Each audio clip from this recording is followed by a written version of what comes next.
For the Press Corps, I'm Jeffrey Jennings with a special post-war 119 panel of Press Corps reporters.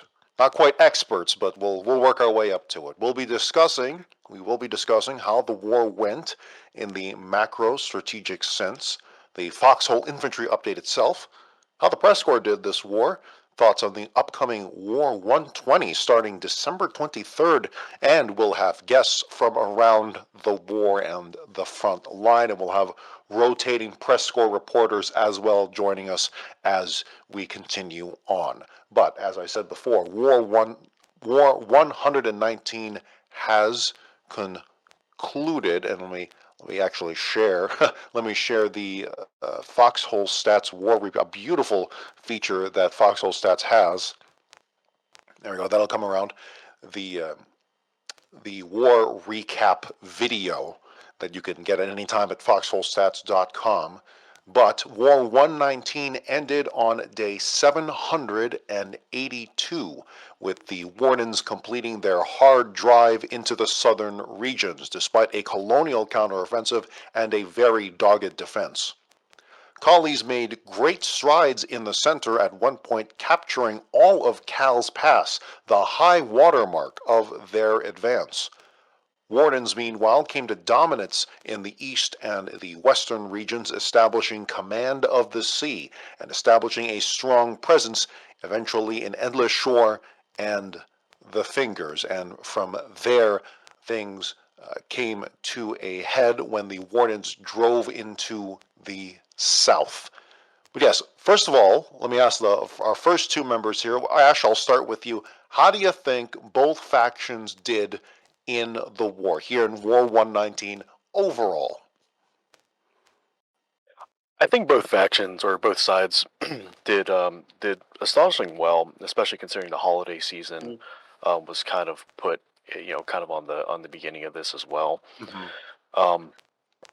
The colonial forces in the center showed a surprising tenacity as they pushed in the Callahan's Passage, and kind of gave them, the Warden forces a run for their money in Cal Pass and Marvin's Hollow, as well as a really good effort on the Western Front and in places like Westgate. Though the Wardens, I will say they turned out in force. Their numbers were really good.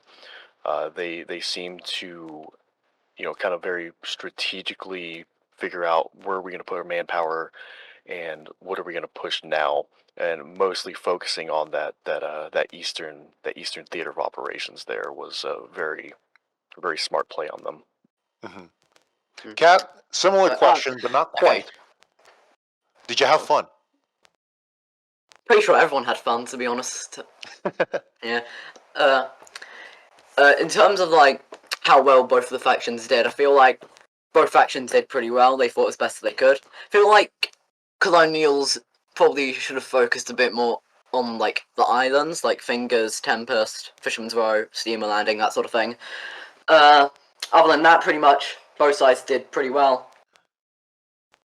Yeah, honestly, I think so too. This was a very big war. Looking at the casualties, this is the fourth deadliest war in Foxhole history. The top three deadliest wars are, with the third deadliest, War 115 at 6.2, War 100 at 6.6 million, and War 117, also this year, at 7.61 million combined casualties. So for War 119 here, the most recent war, the total comes at 6.14 million combined casualties.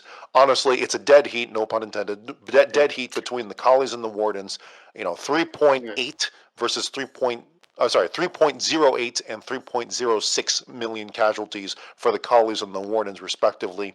Cal's Pass, no surprise there. That was the deadliest region at a total of 668,000 combined casualties. Second deadliest region, Faranic Coast, which I'm surprised wasn't the deadliest. I guess just so much thrust into Callahan's Passage. But no, Faranic Coast was the second deadliest region at 648,000 combined dead, and all comes by way of the Press Corps Casualty Office, our bot there, and I very much appreciate everyone who's done a lot of work. We'll go over so many achievements and Press Corps advances this war.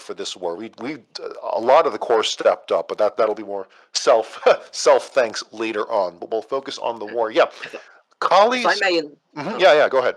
if I may just quickly say, it seems like both sides have appeared to like set a trend in the recent wars of just repeatedly breaking the record for deadliest war. Like it's happened like 3 times in a row. Isn't like it just didn't happen for this one, but it's still like pretty up there. Seems pretty weird. Yeah, it's I have to be shocked because every time I go on the Reddit, I keep seeing dead game or the population is concerning. So it's amazing that I'm being sarcastic, of course. Yeah, no, it's no surprise. Foxhole just keeps getting bigger, keeps getting better overall. There'll be plenty of critiques, and even in my official press corps capacity, I am not shying away from many of the critiques of this game. But it's just so damn unique, and it just keeps growing.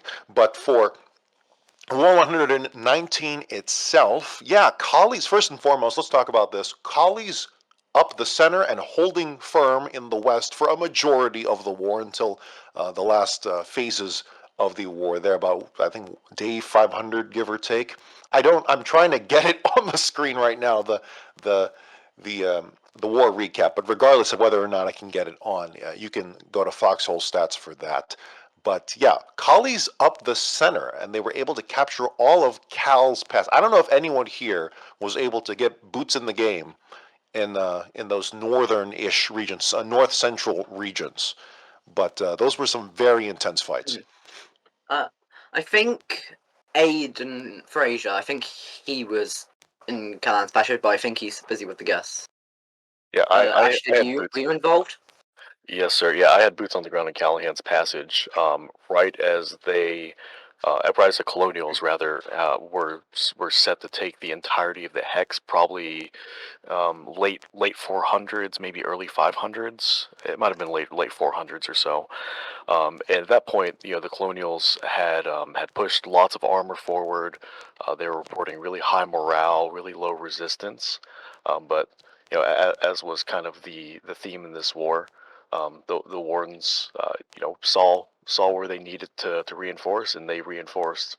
And being up the center that far, I think the Colonial logistics lines may have just been pushed a little bit too far without the adjacent support. Yeah, I think for the Collies, I mean, it's a very funny thing how basically what happened is that this is in certain ways a repeat of War 117. Not exactly, but there is a lot of parallels with the. First of all, we didn't get to the rockets. We did not have a chance to debut our new rocket watch in action. So shout out to Cecil, shout out to Henry, shout out to Guns for the new. You can even see it right now on the top. There we go. We got it on the top of the stream there. On the top of the stream, the new rocket watch. It's a very snazzy layout, but this ended before we could get the rockets out. But regardless, yes, War 117. If you remember that one, I'll very quickly summarize it. Is that the Collies did a similar thing where they drove hard up the center, and they were even able to get into Stone Cradle, the Moors, and I believe Reaching Trail to an extent, maybe. But as memory serves me, the Colonials were able to just drop rockets on those three VPs, those three victory points, but they weren't able to quite break the regions beyond that. But here we see something similar.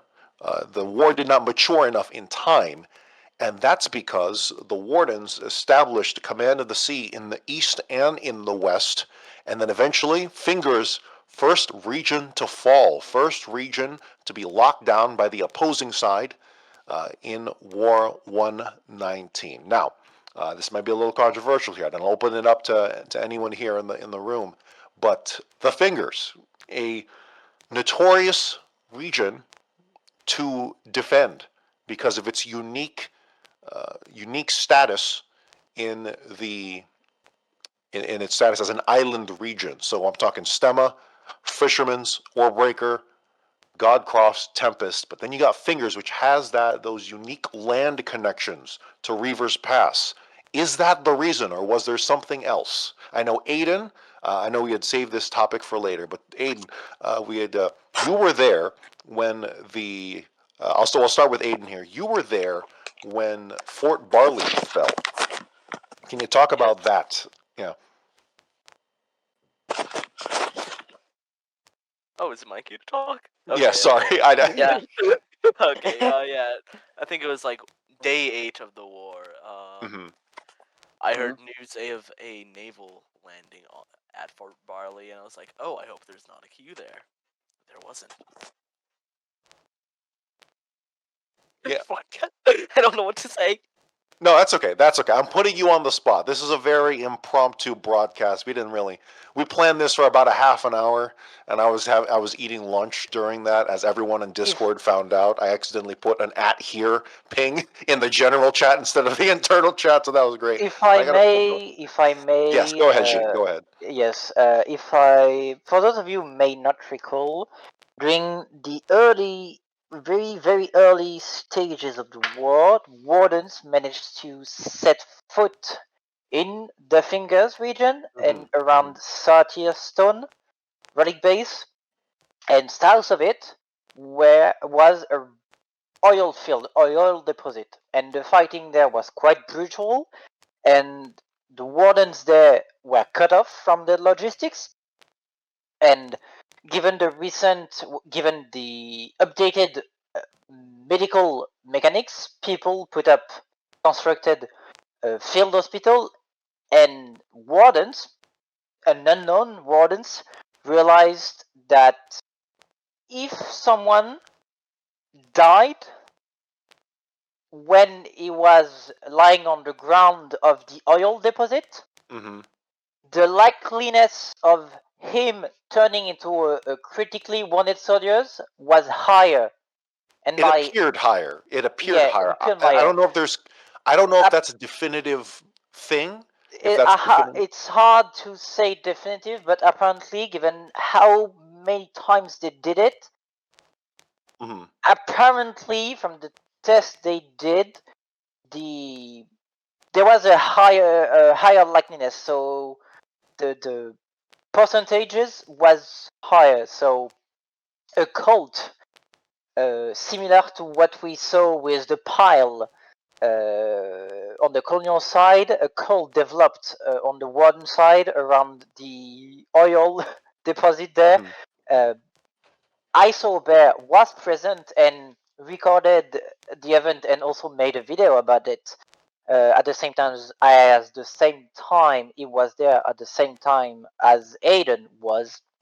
So yeah, it's a bit funny to see how all the weird and funny things people can come up with in what is a very brutal and straight game, like you just fight. It's quite funny. Yeah, and if you're interested in more on that, Aiden Frazier here had a couple of reports, both either in the studio or at least helped supply information for those reports, and interviewed members of that oil cult. So you can find it there on our War 119 playlist. I think definitely early on compared to the because it was early on in the war. But yeah, might also. I will just say something last about Stone and the Fingers. Wardens managed to keep a foothold in the Fingers for quite some times, and it was a bit puzzling because usually, especially this early in the war, you have lots of trouble maintaining a foothold, a stronghold deep in enemy territory, and the Wardens at 30th Stone lasted quite long, and even after being pushed out of the region, they came back and stayed there a long time as well. So it was a bit not weird, but unusual. It was not a move we see very often in the war, especially that early on. For those who don't know what we're talking about, If we're I- talking about the Satyr Stone Relic Base in southeast Fisherman's Row. And the Wardens have consistently been able to lock down Fisherman's Row in the early phase of the war, at least in the past two major wars, so 119 and 117. And usually the collies have their backs against the wall at Arcadia right away in the first 10 days of the war if they don't lose it outright. But there was a bit of a back and forth, but eventually it did lock down. But for the collies in the east, Fingers was the first island region to really fall there, but also Wardens making very swift lockdown as well of Endless Shore. Usually, Saltbrook Channel is one of the biggest fights, one of the biggest back and forths throughout an entirety of a war. But that region straight away was able to get locked down with the bottom thirds being capture. I'm going off the top of my head here. I don't have time to scour the Foxhole Stats log, but the southern thirds, I want to say in the first 200 to 300 days of the war, was able to get locked down, and collies, some token pushes into that southern third, but it stayed solidly blue for most of that mid to late war, for the rest of the war. And then from there, Joffrey. yeah, go ahead. I just wanted to say about earlier on with the oil cull. Didn't that start during Fort Barley? That Yes, it was the oil field at Fort Barley. Yeah. Because I was gonna bring up. We wrote. I wrote the article about that. Yeah, we had an article about that on the PressCorps website. So yeah, go read that. Yeah, let's just take a moment to thank all of our writers. We recently uploaded all of our, or at least what I believe is all of our stories for War 119 on PressCorpsGaming.com. You can find that under the news kiosk header. Yes. And then from there, go to the PressCorps Bulletin, War 119, and you can find all of our stories. I think we have, I want to say 8 or so stories, all beautifully written.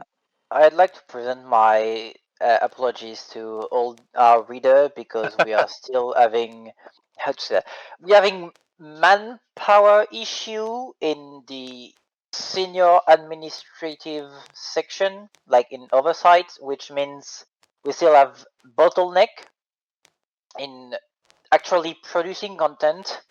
Thanks to Seblor new OBS bot, we have a very easy time now uploading new video, but for the written article, we are still having trouble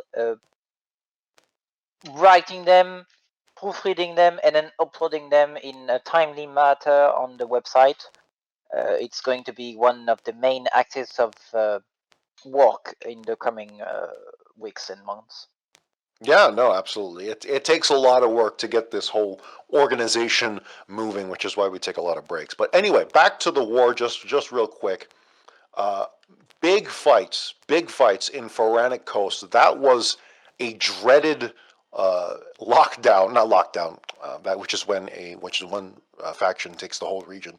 But it was a big slog in the middle thirds and occasionally into Jade Cove for, I want to say, most of the war. It wasn't until that last the ending phase, the late war phase. There we go, the late war phase of War 119, that the Wardens were actually able to break through and take the southern thirds. In fact, I don't even think they took the southern thirds by way of the north. They took it by way of King's Cage.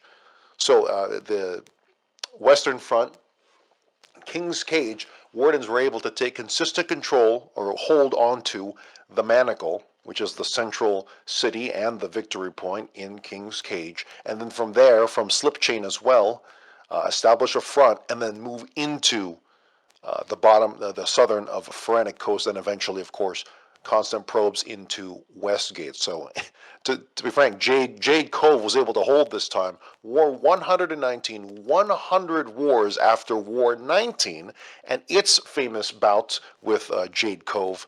It seems this time Jade Cove was able to hold.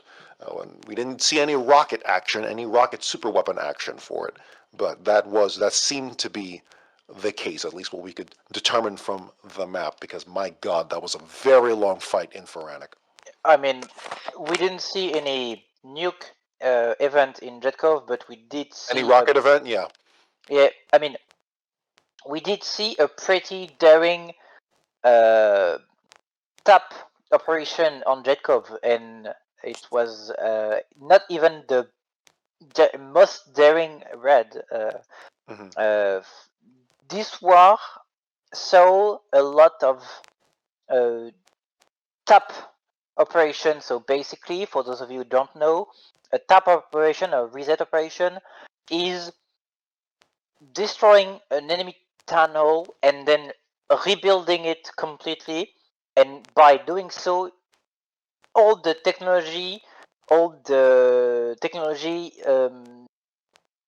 got reset. So if you destroy, in addition to the tunnel, if you destroy, let's say, the seaport or the refinery, in that case, the enemy will have to wait several days until they can reuse those seaport or refinery. And this was so lots of tap operation. The first one was on Old Captain in the Fingers, and then there was Jade Cove.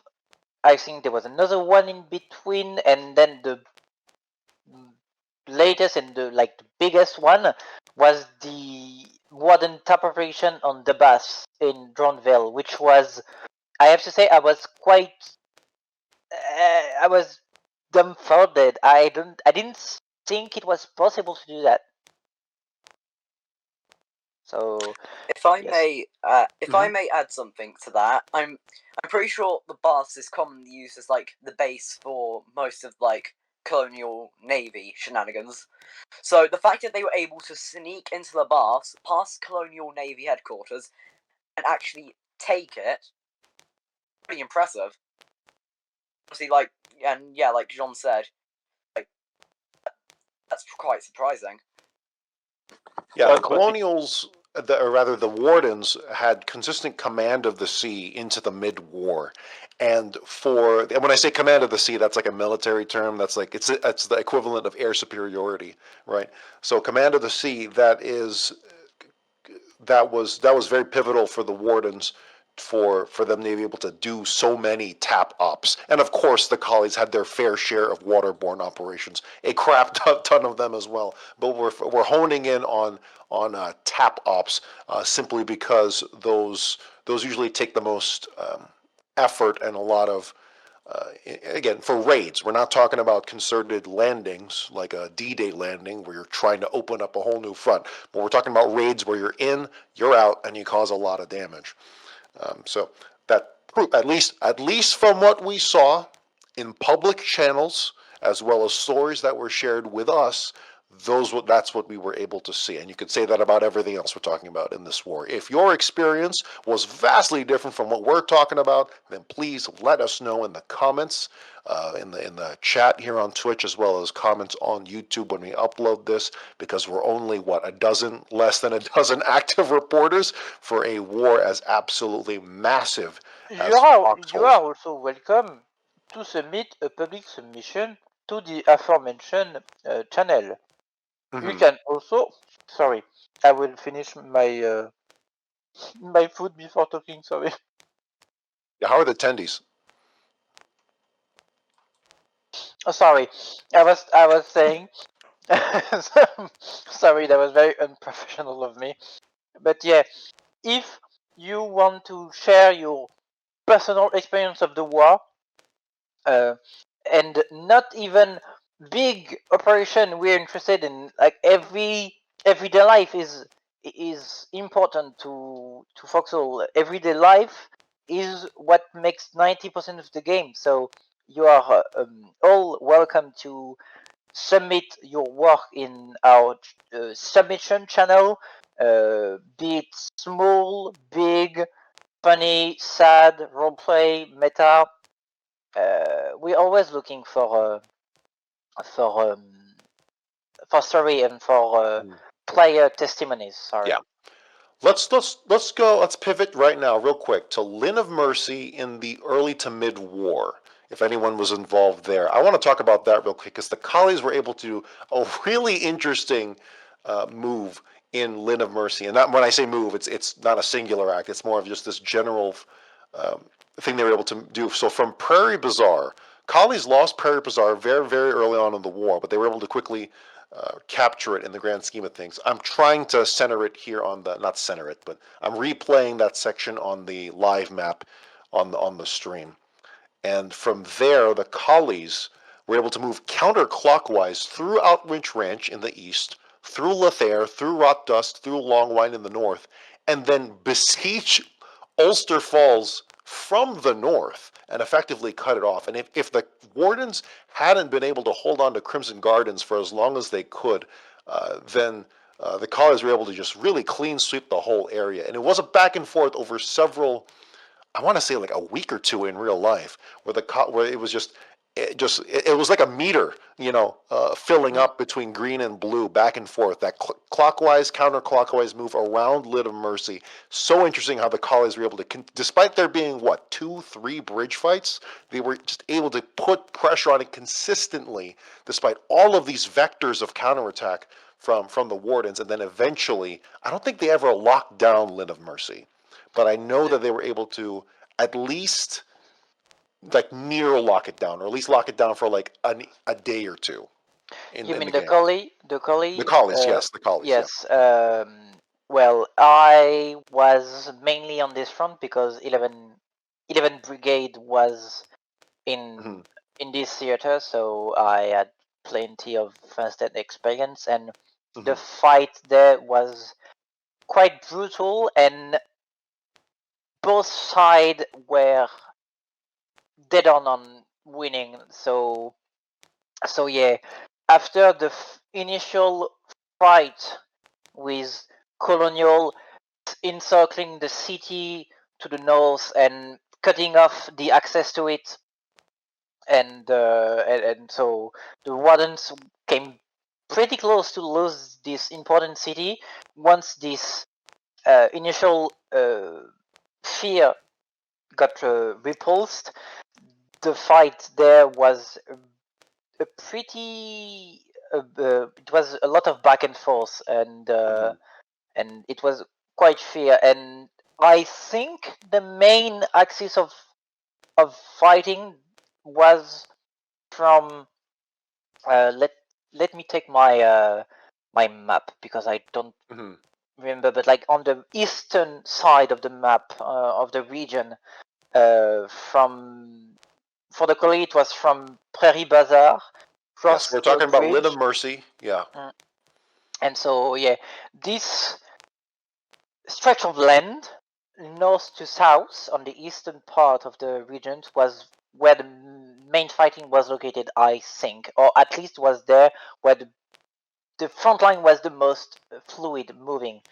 And the Wardens were dead on capturing this region, because capturing this region would allow them to set foot in Lockmore and in Mercy's Witch, which is an important town to get, and the Colonial were not going to let them. So, and I am not sure, I will finish very quickly, but on the Warden side, I know for a fact that 11 Brigade, so 11 ERC, 11 FL, and 11 CN was fighting among other regiments were fighting there. I think that MSA was the opposite. It's confirmed MSA there. Yeah, so MSA is the colonial coalition comprised of several regiments. Yes. Yes, so it was like I'm going to say it was like the Clash of Titans, but you get the idea. It was both side had a huge manpower reserve, logistical supply chain facilities. Both sides were ready for a prolonged fight, and that's what we saw. And in the end, I can't remember what was the determining factor for this region? Maybe someone can tell me, but yeah, it was pretty brutal. That was just a fantastic thing to watch from the map, from the studio in the macro sense, just a lit of mercy back and forth. I'm not quite sure if I had seen that before. I don't think that happens often. But the Collies were able to do some really interesting maneuver warfare there, especially with the early game assets, as opposed to later on. And then from there, Lin of Mercy, once that was relatively secure, that's when Callahan's Pass, which was really in danger, and you saw things like Solus Gorge fall, and that's when a lot of wardens were sweating a little bit.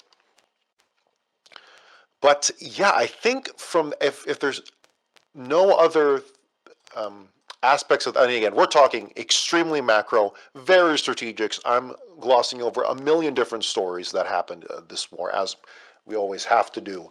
But if there was nothing else to talk about before I pivot to Mercy's Wail and Alod's Bite, and how that was kind of the beginning of the domino fall effect here, then I'll just continue to talk about that. The Collies, when that was a very dogged fight in Stone Plank. So I'm looking at Alod's Bite, which is in the southeastern war zone here, and Wardens, because they had secured Endless Shore relatively early on compared to other wars. That brutal push into Stone Plank. I think they even bypassed Stone Plank Relic Base for a while. They didn't even bother capturing that for too long. It was just a straight shot, a big drive down Mercy's Wail. Not a lot of room to maneuver, and I don't know how much naval was involved in the fight for Mercy's Wail. I would imagine there'd be some fight just because there's so much water on the north and south parts of the region. But once Mercy's Wail fell, that's a fairly defensible position for such a big port town because of the local rocks and cliffs there. That once the Wardens were able to get it, that really was a decisive battle that kind of pivoted us to a new phase of the war, where it was a very southern-centric fight in that eastern theater. I don't know if anyone has anything to say about that, or maybe even contradict it.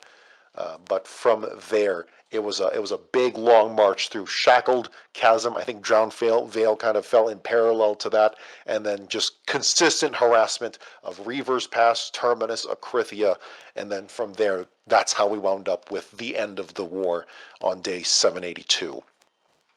I do have something to say with that, as Go for it. had covered the eastern part pretty well during my reports.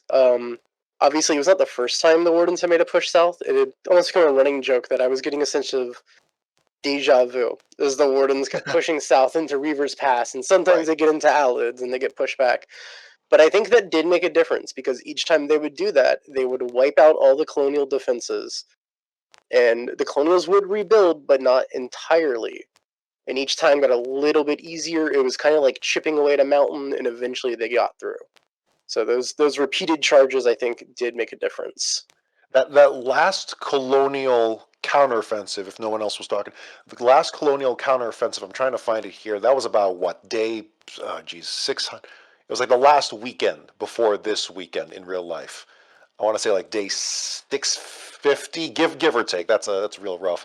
But there was hopes of a Colonial counteroffensives able to materialize and see if they could, really claw back the territory. And they did. In fact, I think our good friend Robert from Robert Loves Games, he had reported on a Colonial comeback, but I think us here in the press corps was looking at that and going, yes, they were able to take back the territory. The question is, were they able to hold it? And that was not the case, simply because when you have a lot of territory switching hands in a very short amount of time, as we usually see with these big offensives that break through, then that doesn't give the builders and logistics enough time to really settle in, both literally through the concrete and through positioning and all that stuff, but even just in general, right? Positions don't have time to really think too hard about, pre-planned defensives like the Warden in the far north were able to do,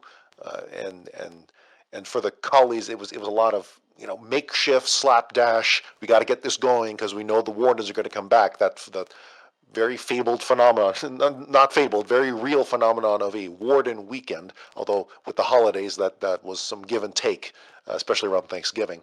But yeah, even though the Collies had a good counteroffensive that we saw on the map, were they able to plant themselves? Were they able to really, be ready for round 2 of the Warden second push into the south? It didn't seem to be the case, despite the Colonials' best efforts. Yeah. I'd like to add further on. Yeah, go ahead, Kat, and then we'll go to Ash if Ash had something to say. But go I'd ahead, like Kat. to add further onto Sissel's point of slowly chipping away at the defences.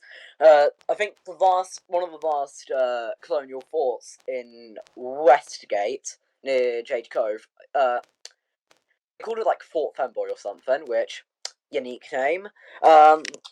Basically, I think it fell because of issues pertaining to that. So even though they destroyed a bunch of stuff, every time they got pushed back, the defenses at the front ended up getting destroyed, and they had to rebuild.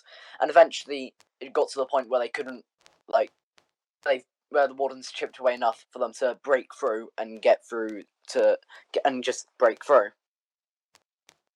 Mm-hmm. Yeah. If I can say something. Yeah, welcome, Hello. Momo. Hello, good evening for me. Mhm. So I was mainly in the Westgate front this war as Oh the yeah. PressCorps, so I can tell more about this front line, about the forts on Colonial side there.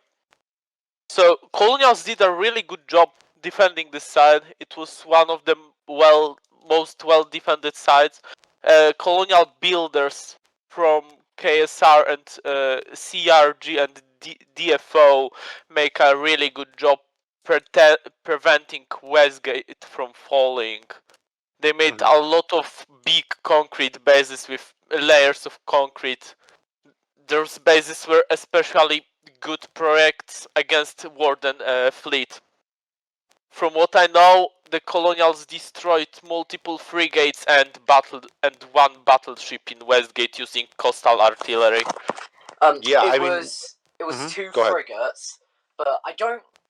It was 2 frigates that they destroyed. One was heavily damaged and had to return to dry dock.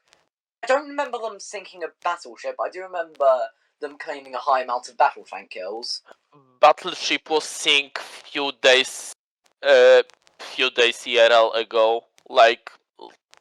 I think it was Thursday or Oh, so this is something about that. like day 700 or day. Yeah, day 800, 700, something like that. Yeah. I think with just on the Westgate thing, I think the Colonials did a very good job in making a very defensible position. As we probably all saw, Westgate Keep literally fought until the last moment of the war, and even when the war ended, it was Longstone that fell and not Westgate Keep, and the Colonials there continued to fight even after being cut off, which was quite impressive. But On the stream right now, I'm showing it right now. Yeah, Westgate, the southern half of it stays green right up till the end of the war. Yes, Colonials there hold it really strong, even though they got a really huge number of wardens against them. Yeah. From I mean, there's a reason why they call it. Yeah, there's a reason why they call it Fortress Westgate, right? You got that giant wall through the center, right there. Yeah, also not wall, but there's a really good terrain for building defenses, like Fort Femboy especially, and DFO Fortress in Kingstone. From what I believe, it was really good choke point chosen.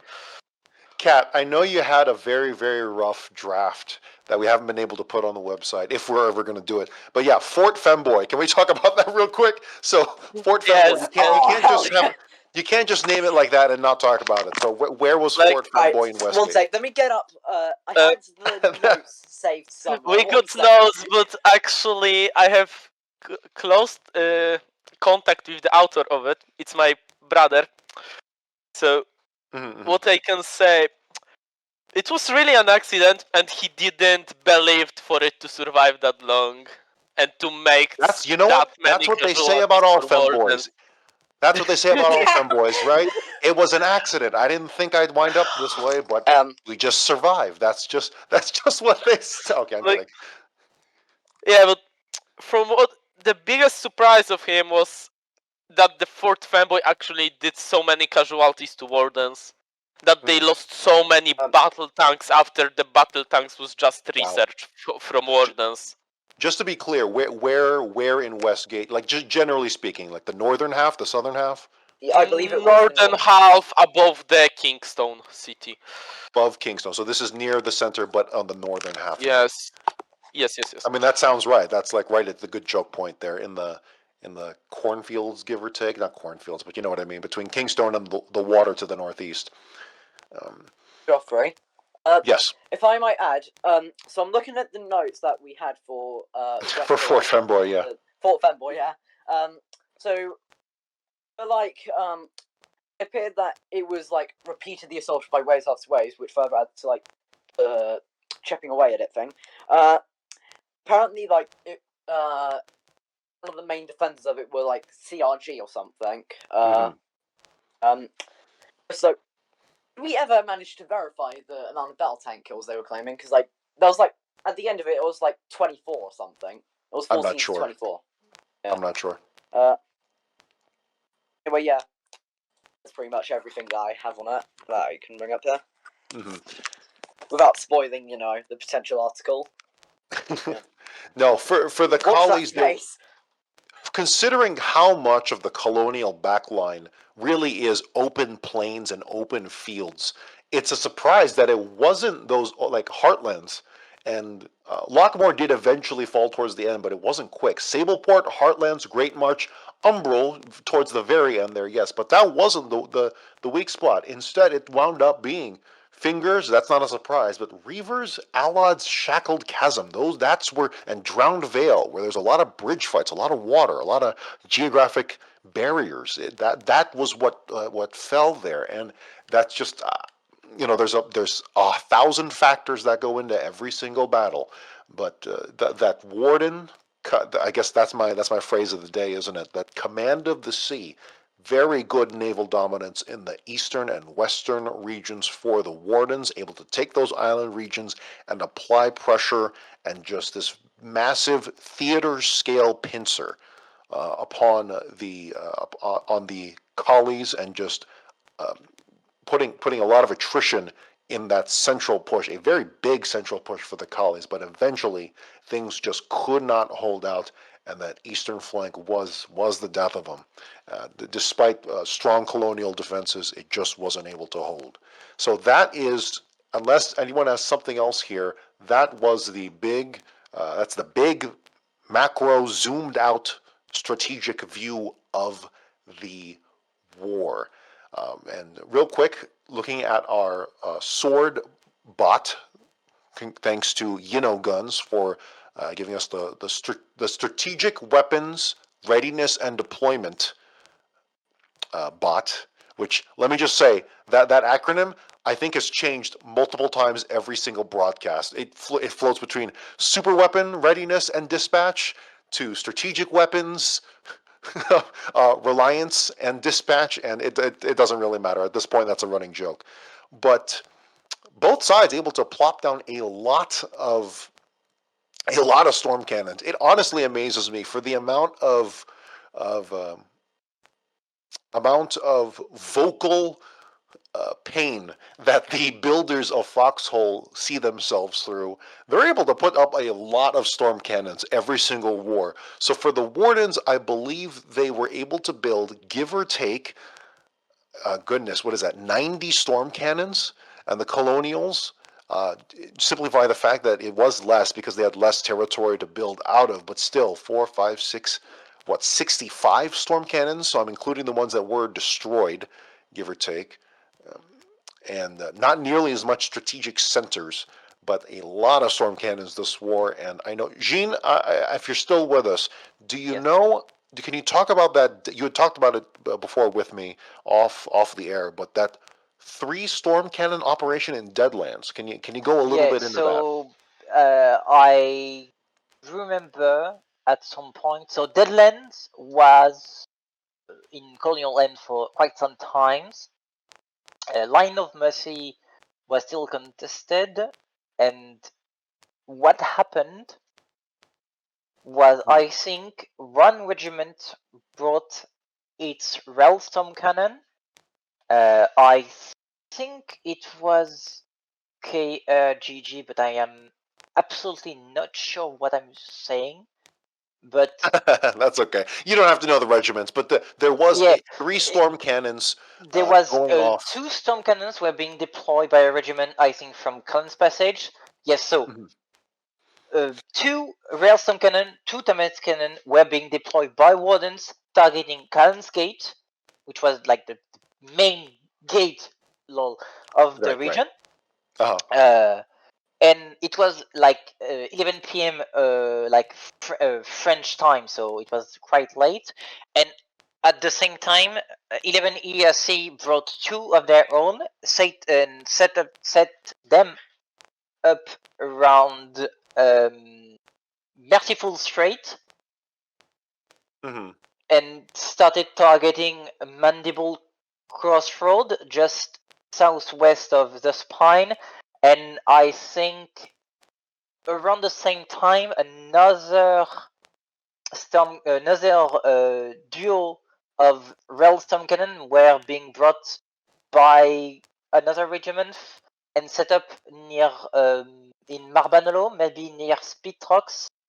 But yeah, basically, what happened is that the first storm cannon started hitting Gate, and MSA went all in the defense of Gate, which left the other storm cannon pretty much free real estate and destroyed concrete bunkers after concrete bunkers. I think by the end of the operation, hmm I saw on the western side of the region, you could see at least 5 concrete cores destroyed, maybe more, Wow. in like in the span of like 5 hours tops.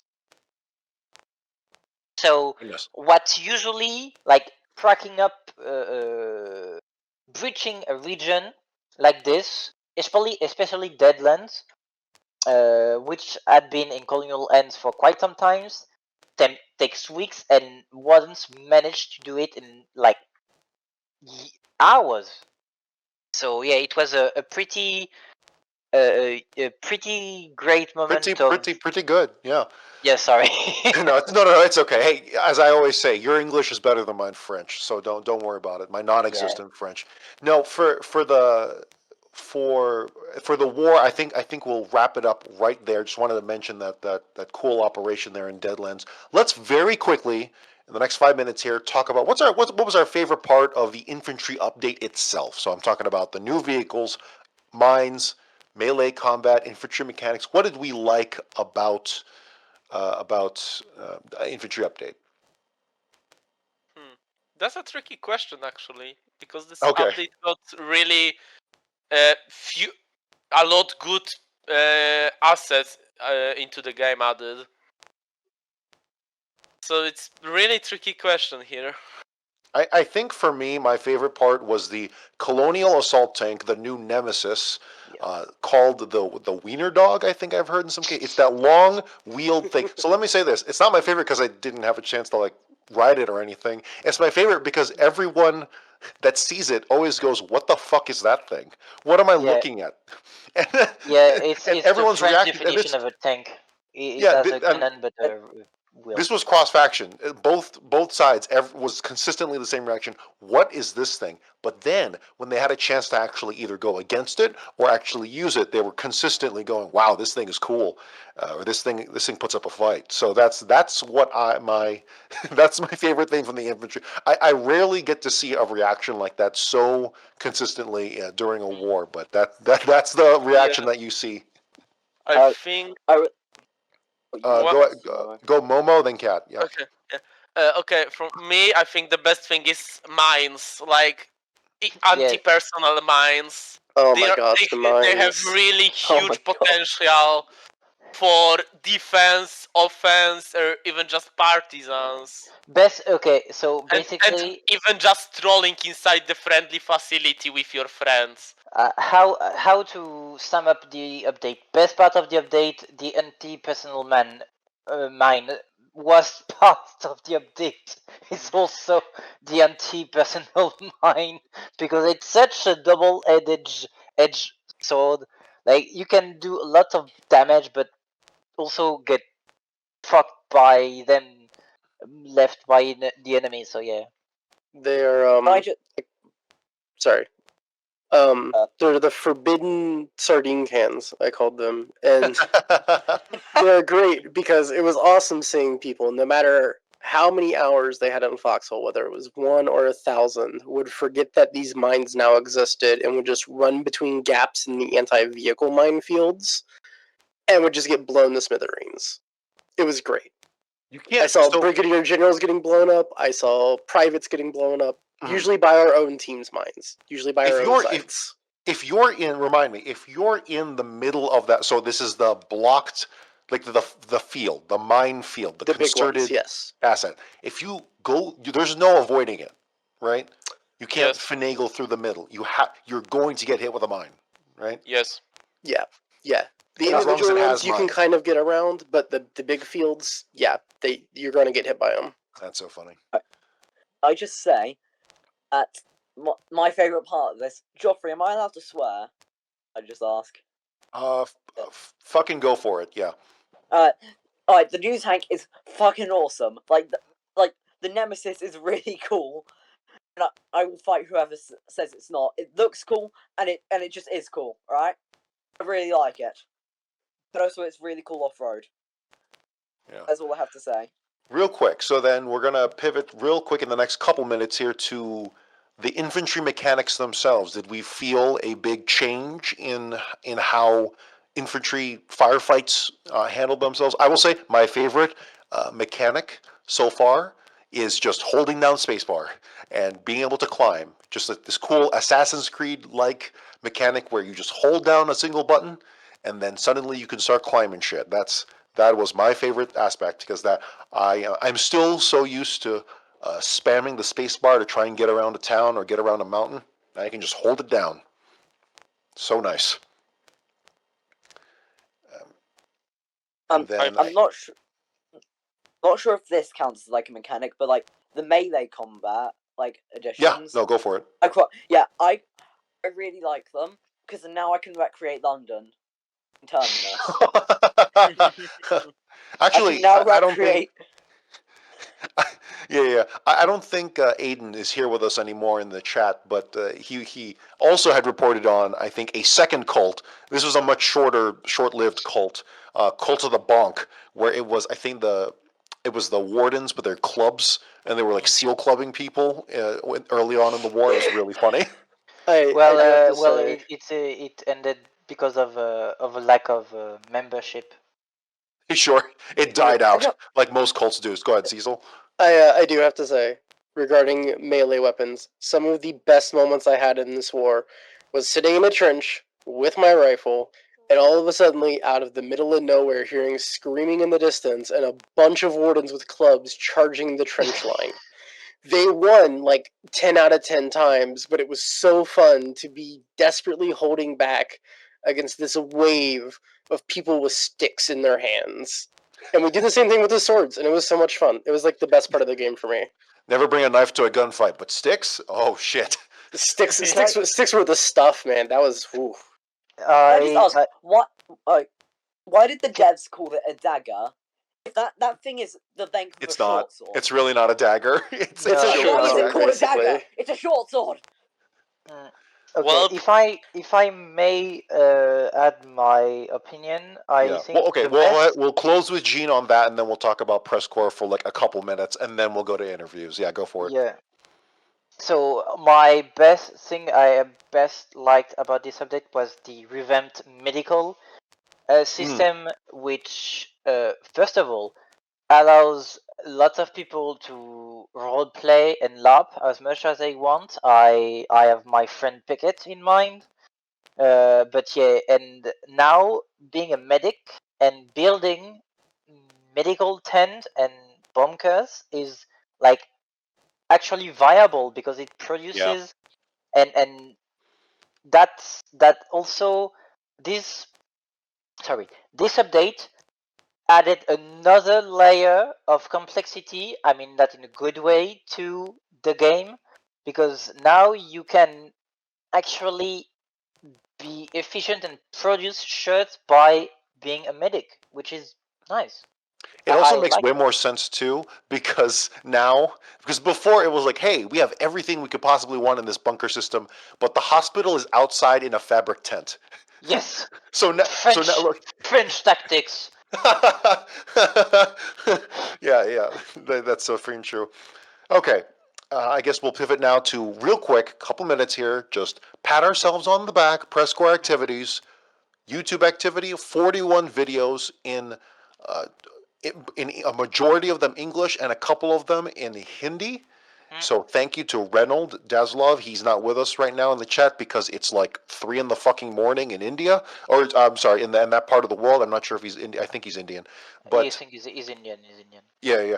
But 41 videos near daily. Towards the end, I think we were pivoting to articles, which we'll talk about shortly. But my goodness, thank you so much to all of the PressCorps broadcasters and reporters, other reporters that helped supply information for the broadcasters. Cecil, I want to thank you in particular for helping to export a lot of those videos, and as well as doing some yourself and uploading them to the YouTube. That takes a lot of work, just because it's a lot of tedious copy and paste. You got to think of a title, an interesting title, interesting description. Got to do tags. Got to post them on all the various socials, which is so annoying. So Cecil, thank you so much for that. We thank you for your efforts, and of course, I think Gene, you were going to talk about the Sublore bot. I think we mentioned him earlier. But we just want to give another round of shout outs again. I think Cecil was about to say something, so I'm going to. Oh, I'm sorry. Go ahead, Cecil. I was just gonna say it was very fun to do all the uploading and stuff. I did enjoy it genuinely. You had fun because there was that one Ponsonby broadcast that got cut off at the end of the recording. So you literally just did an outro where it's like, this Ponsonby guy's he's drunk Spilled again. his booze on the console again. Yeah. Yeah, and then you just start arguing to yourself, and like, it fades out. The brilliant ending, a creative ending to that report that got cut off. It was really funny. Okay, so Thank yes, I want to thank, well, Yinoguns already got thanks, I think, for the work he did with, like, the sword system, the revamped rocket watch, which is very helpful. And also, I really want to thank Siblor, a friend of mine, who helped us build a custom Discord bot that now allows them with a simple command to start and stop the recording for the news broadcast that we do. And people here in the press corps knows, well, old people like Geoffrey and I remember how tedious it was to go in the streaming computer, pull out the rush, upload it on Drive, then you have to download it on your PC, edit that, and then you have to upload it to YouTube. It was so annoying. And now, thanks to that and Google Drive, we just have to type one command.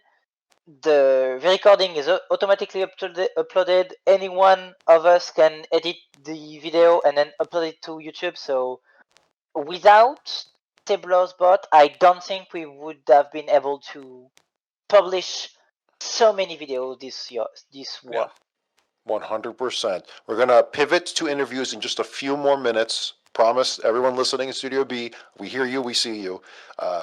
Article activity, a dozen articles published with more on the way.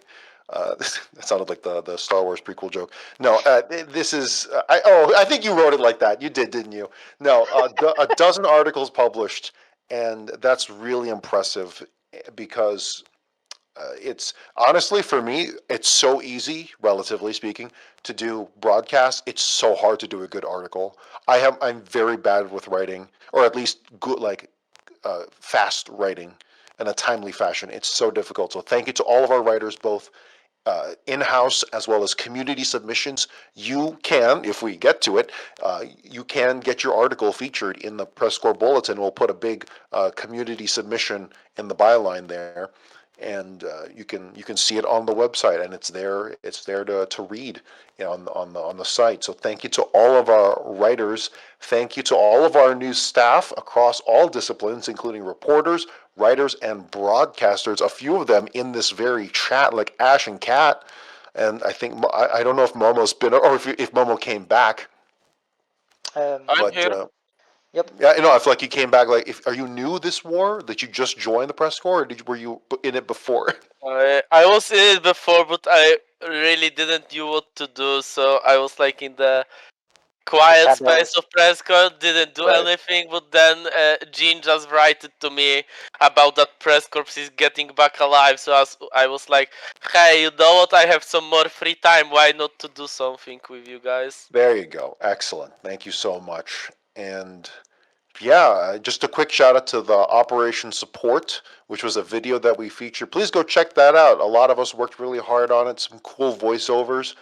Thank you to all of our readers on all that stuff, because that made it really, the voice actors that read parts of that story, a beautiful, touching story about how collies and wardens came together to help a foxhole player in need when they were suffering a mental health crisis. It's called Operation Support, and I think they continued.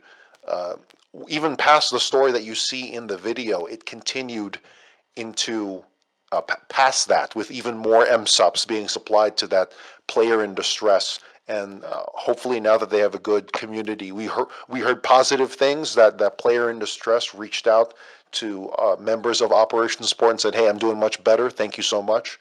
So that seems to be a good ending for now. So please keep your mental health in mind, and just keep an eye out for people who may be suffering the same thing, and to help them with their troubles.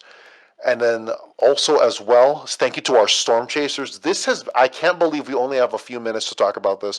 The Stormchasers did absolutely fantastic this war. Thank you to our chief engineer, Zach Dawson, for revamping almost on the fly as the war was going our Stormchaser Corps, so that now we have even more symbols. We ditched the wind, but now we've got an even more robust timeline, not timeline, but rather That day. could be the new motto of the Stormchasers. We ditched the wind. We ditched the wind. There we go. Faster than a wind.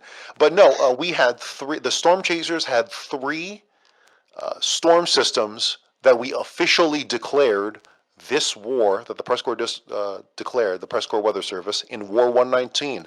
They were storms, Snowstorm, Winter Storm Aiden, Winter Storm Ellie, and Winter Storm Rowan, that we officially clocked for Aiden Rain. about 55 days long, Ellie 88 days long, and Rowan 95 days long. That is the Press Corps Weather Service's official, but our own measurements of the storms themselves. So does that correlate to what maybe the devs have on their systems? Probably not, but we don't have that information because all of the Stormchasers data is collected manually. I want to remind people of this. People think that we have access to the API in some special developer way. We do not. It is literally players going into the game going, "Oh, it's snowing here. Let me report that." And then they report it, and then it shows up on a map. That is how it's done, and that is probably our best example of the Press Corps kind of collecting all this community data, bringing it together for this very immediate thing that you can see on the website. So thank you to our Stormchasers. Thank you to Zach Dawson and the other leaders for making that happen, bringing it together, because that takes a lot of programming, a lot of work, a lot of it frustrating and annoying as hell. So thank you to them. Thank you to partnerships with Robert Loves Games and ISA. I'm just speeding through all this shit for Yes, the record. Thank you to Robert Loves Games for allowing us to access to his channel and to his Discord channel, and for us to be able to take stories, with his permission, take stories from that channel, from his Discord channel, thank you, and to be able to share them on the air. So we're straight up going to his well and getting fresh water out of it to broadcast on the air for news. And it's a very beautiful partnership that I hope we look to continue in future wars. And of course, I Saw a Bear, as always, for his featuring us on the update videos about that car wash. It's a silly little thing, but our good Well, friend and also Tom- also the fight at the beginning of the video, but yeah, everyone. Yes, can- yes, can watch. absolutely. 100% as well.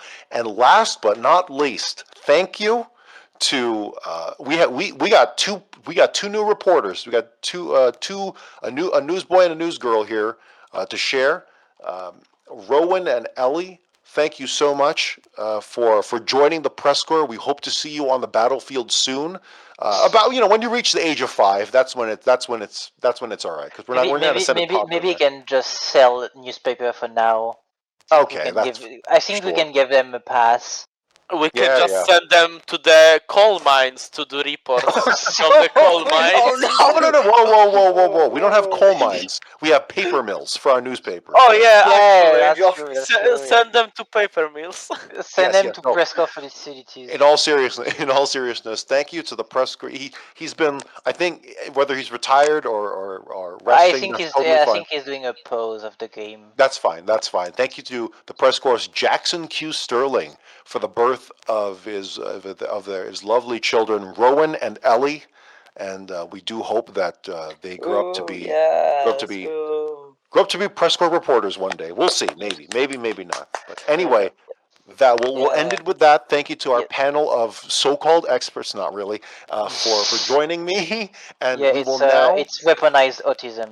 There you go. Absolutely. We will now pivot to the folks in Studio B. We'll bring them in here, and let's go ahead and bring them in here right now. Absolutely. Yes. Before that pivot, okay, one more. Yes. Sorry, one more. I know it's so long. We've been going so long. I would like to thank the community, the Foxhole community as a whole, our press corps community. We joke that we're like publicly funded radio. We do that sometimes. So I'm going to pull a line from PBS, and this would not be possible without listeners like you giving your stories, keeping us on the air, and just making this such an awesome and unique game, the likes I've never seen before, and we'll probably never see again. Yep. It honestly sounded like you're about to announce a subscription service or something to the press. No. Yeah, for $5.99 a month, we will be. All right, let's bring them in here. No. Every month. Yeah. Yes. Okay. Okay, So. start dragging them in. Let's add them. Okay. So All right, you you're are. live on the air. Well, We're Neil, live. that's Geoffrey, You're live. you just fucked my entire organization. We were going to do it one at a time. Oh, we're gonna do one at a time. No. Okay. All right. Okay. All right. Okay, Seaside. Put them back in. Oh, no. Get them out I of here. will- Put them back out. Get them out of here. Okay. So here, people, you can see. Kick him out. The Press Corps is an all-volunteer creative collective of reporters, broadcasters, artists, and more from the MMO video game Foxhole, developed by Siege Camp. Our mission is to engross our audience in and amplify the stories of this unique war ecosystem. The Press Corps was founded in 2018 by former Planetside 2 Radio Free Auraxis host, CaptainInArms. It is a separate community entity and is not officially representative of Siege Camp. For more information, visit our website at PressCorpsGaming.com. That's PressCorps Gaming.com.